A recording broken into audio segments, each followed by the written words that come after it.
everyone! In this simulation, we're going to study the balanced forces and their relation to terminal velocity.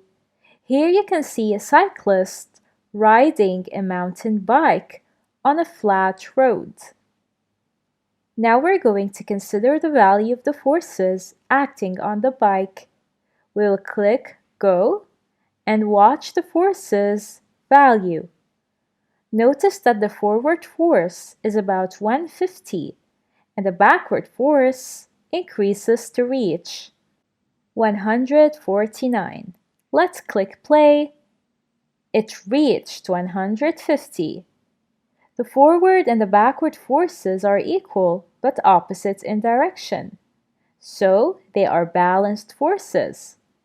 In the first 10 seconds, the backward force increases to reach a value equals to the forward force, which is the pedal force.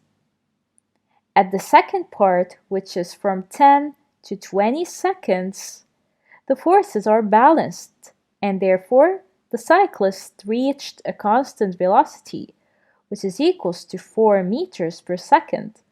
When the friction force balances the forward force, a constant velocity is reached.